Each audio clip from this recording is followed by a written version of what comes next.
Lembaga Perlindungan Saksi dan Korban mencabut kepada Richard Eliezer. Katanya sih karena diwawancarai televisi swasta. Selanjutnya, Polri jamin keamanan Eliezer. Ditjenpas pun juga akan menjamin. Apakah LPSK itu ada permainan baru atau murni kesalahan Eliezer? Atau mungkin ada hidden di balik itu? Bagaimana menurut kalian? Menurut analisis saya,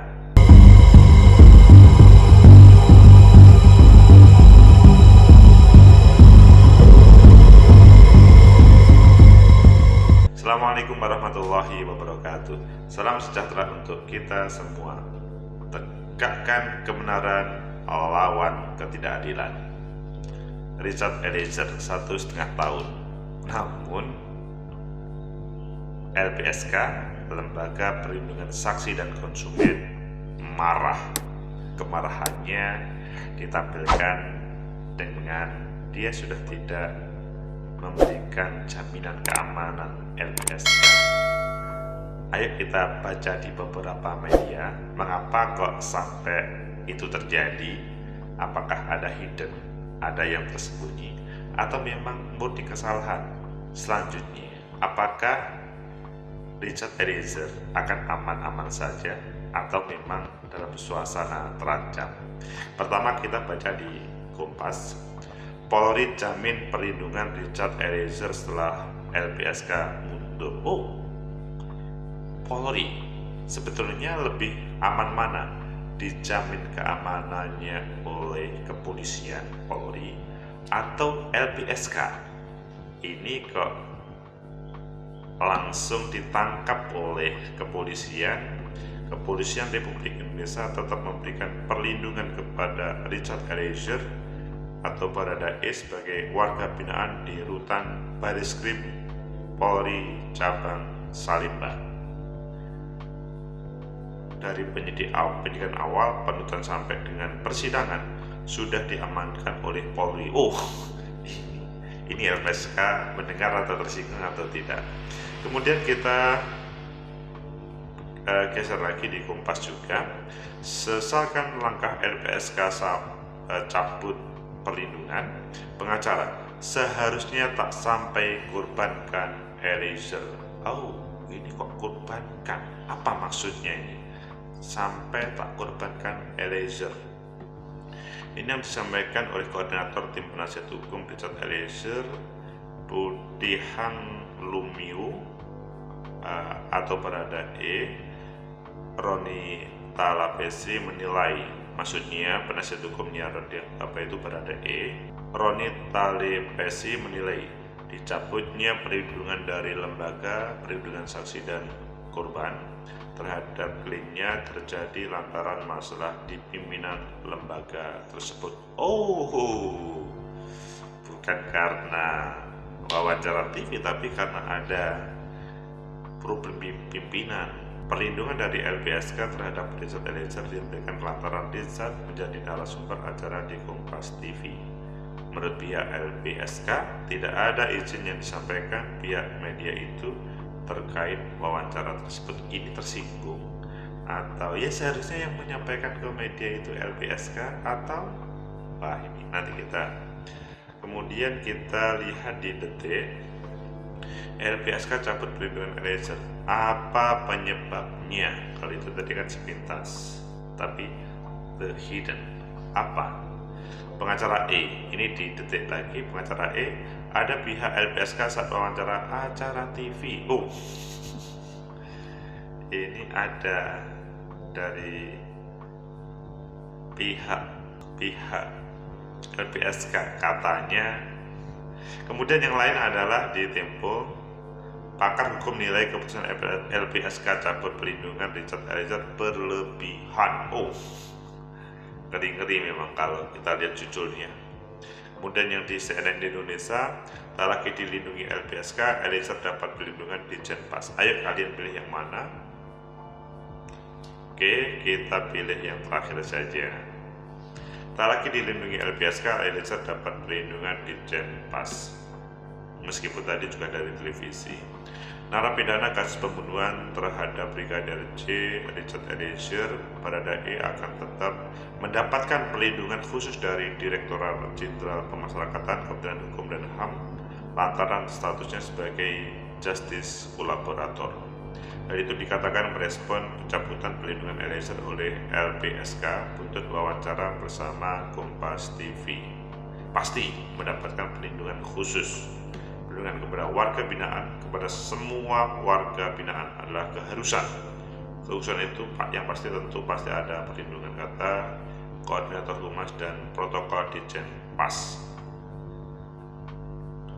Kemudian Ditjen Pas menurutnya tetap melakukan koordinasi dan komunikasi dan dengan Rutan Bareskrim pun dengan LPSK. Ia meyakini untuk saat ini Rutan Bareskrim mampu melaksanakan pengamanan dan pembinaan. Jadi intinya Ditjen Pas aman, kepolisian aman. Sehingga sebetulnya kalau kita perdalam apa penyebabnya, apakah televisi saja tadi ini, kalau kita perdalam di detik, apa penyebab LPSK mencabut? Alasannya karena LPSK menghentikan perlindungan karena wawancara TV tanpa izin dari LPSK. Sehubungan telah terjadi komunikasi pihak lain dengan saudara RE untuk melakukan wawancara yang akan ditayangkan dalam program salah satu stasiun TV tanpa persetujuan LPSK. Wawancara itu sebelum melanggar perjanjian perlindungan serta pernyataan kesediaan yang telah ditandatangani Richard Eliezer. Oh, sebelumnya ini masalahnya. Jadi ada sebuah perjanjian. LPSK menyatakan hal tersebut bertentangan dengan pasal 20 ayat 2 huruf E Undang-Undang Nomor 13 Tahun 2006 tentang perlindungan saksi dan korban. Namun pihak stasiun TV tetap menayangkan wawancara dengan Eliezer pada Kamis 9 Maret pukul 20.30. Atas tayangan itu LPSK langsung menggelar sidang mahkamah pimpinan LPSK dengan memutuskan menghentikan perlindungan pada RE. Bentuk perlindungan yang dicabut adalah pertama, program perlindungan kelima bentuk perlindungan antara lain program perlindungan berupa perlindungan fisik, pengamanan dan pengawalan melekat termasuk dalam rumah tahanan, pemenuhan hak prosedural, pemenuhan hak saksi pelaku dan atau justice kolaborator, perlindungan hukum dan bantuan psikososial. 5 hal itu yang dilindungi kemudian dihilangkan, tetapi yang bahasa lainnya itu akan dilindungi oleh teman-teman Polri dan Ditjen Pas. Pecinta masa depan negeri, tegakkan kebenaran, lawan ketidakadilan.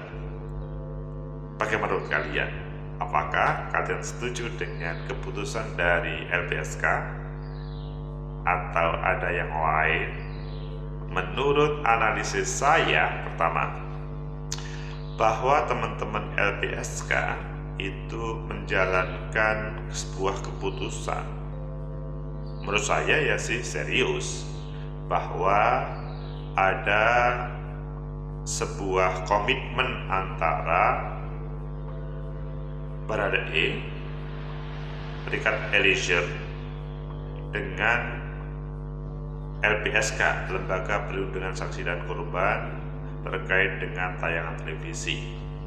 Jadi memang ya kita tidak bisa menyalahkan sepenuhnya terhadap teman-teman LPSK karena sebelumnya berdasarkan pasal 30 ayat 2 huruf C Undang-Undang 13 2006 perlindungan saksi dan korban itu terkait dengan wawancara itu harus ada sebuah perjanjian, maksudnya harus ada izin dahulu. Di situ tidak ya.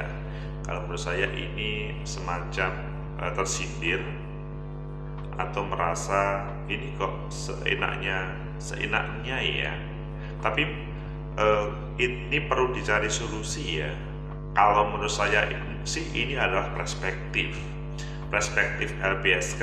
Ini adalah sepertinya melanggar perjanjian yang namanya erasure. Tapi menurut erasure atau pihak Kompas TV, ya enggak lah, ini kan karena ada teman-teman Kompas TV versi dari pengacara. Jadi kalau menurut saya di sini yang perlu disatukan tentang perspektif itu supaya tidak ada perspektif yang berbeda. Seperti apa yang dilarang? Ya, wawancara itu dilarang dengan televisi. Tapi seperti apa? Dan kemudian sampai kapan masanya? Karena kalau kita melihat keputusan dari hakim di tingkat pertama kan sudah selesai. Apakah hal itu juga akan dilanjut atau tidak? Kalau menurut pemahaman saya terkait dengan hal ini, sampai kemudian ada pemutusan ya masih berlanjut. Hanya yang perlu tahu posisinya adalah kemungkinan substansi perkara itu yang menjadi problem. Maksudnya adalah LPSK tidak ingin ada sesuatu yang bocor lebih dahulu ke publik sebelum LPSK memahami. Karena kadang-kadang atau penegak hukum lainnya memahami, karena kalau ada yang bocor maka bisa-bisa LPSK tidak bisa maksimal dalam hal perlindungan. Begitu juga para penegak hukum lainnya, bisa-bisa juga apa yang menjadi hasil wawancara itu menjadi semacam penguat dalam proses hukum selanjutnya. Jadi di sini kalau menurut saya sih terjadi perbedaan cara pandang antara LPSK dengan Eliezer ataupun pengacaranya. Kedua, sesudah terjadi perbedaan cara pandang seperti itu, ya ini LPSK sudah memutuskan jelas. Kemudian teman-teman Polri akan menjamin terkait dengan keamanan. Di sini kan sebetulnya bukan saja keamanan, di Jenpas juga akan menjamin keamanan. Tapi adalah dalam proses selanjutnya bahwa Eliezer itu merasa aman. Menurut saya LPSK perlu untuk mendampinginya. Ya, saya yakin teman-teman kepolisian tanpa diperintah, diminta pun akan menjalankan itu. Di Jenpas pun juga akan menjalankan itu, karena secara normal keberadaan warga negara itu butuh keamanan dan teman-teman kepolisian perlu menjadi pengaman di situ. Hanya yang ada kurangnya adalah dalam proses yang mendalam dalam Eliezer nanti menjalankan, taruhlah misalkan dia tidak banding menjalankan putusan hakim 1 tahun 6 bulan kemarin, ataupun ketika banding itu selanjutnya kan tetap perlu LPSK. Sehingga yang ketiga, menurut saya ini perlu duduk bersama deh. Harus ada yang bisa menjadi tali, bisa menyatukan antara keduanya, bahwa kita sadar atau Eliezer harus sadar bahwa ada sebuah yang mungkin merasa LPSK dilangkahi, dan di situ juga pihak LPSK juga harus sadar bahwa ya pada waktu itu kan ada tim LPSK versi pengacara tadi. Nah di sini kan sebetulnya bisa disatukan lagi. Intinya adalah bagaimana penegakan hukum di Indonesia ini siapapun merasa aman. Jangan sampai dengan alasan melanggar pasal 20 dengan cara hitam putih kemudian dia tidak dilindungi.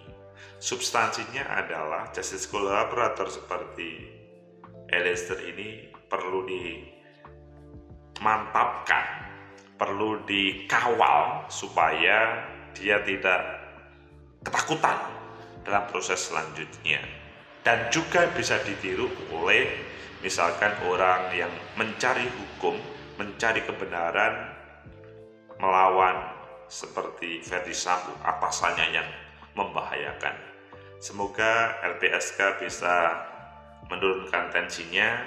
Eliezer juga memahami terkait dengan apa yang menjadi kesepakatannya, begitu juga pengacara, sehingga nanti bisa lebih baik proses penegakan hukum ini dan yang lain bisa mengikuti kasus, maksudnya adalah tidak mengulang pada kasus yang sama. Semoga bermanfaat. Like, subscribe, comment, and share. Sampai jumpa.